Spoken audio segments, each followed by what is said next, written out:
Quartier Nobel, la matinée se termine, la cité est encore très animée. Bon nombre de riverains sont déjà à la maison et entament leur début d'après-midi. Assis au bas de son immeuble, situé face à l'endroit où le jeune Kevin a été abattu, le regard dans le vide, Arnold entamait sa sieste lorsqu'il a été réveillé par le bruit des coups de feu. Quand je dormi, je m'entendais beaucoup.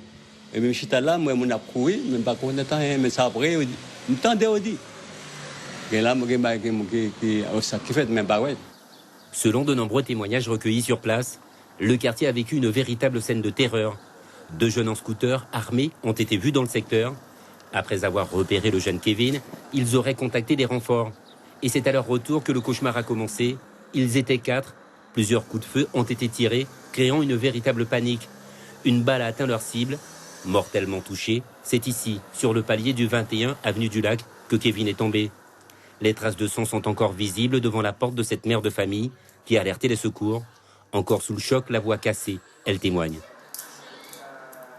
Je connais bien, c'est un bon garçon. Je n'ai pas vu, j'entendais les coups de feu. J'entendais les coups de feu, Et après, il est venu ici? Oui, après, il est venu ici. Qu'est-ce que vous avez fait, vous? Je dû aller à mon fils, appeler l'ambulance. Et vous avez été le porter secours, vous êtes venu vers lui? Oui, j'ai appelé tout le monde pour les bâtiments.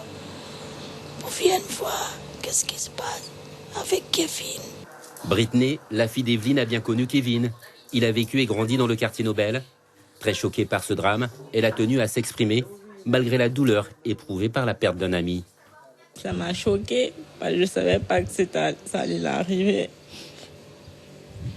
C'est un petit garçon du quartier, il habitait ici, je crois, avant? Oui, il habitait ici, on était dans le même collège ensemble.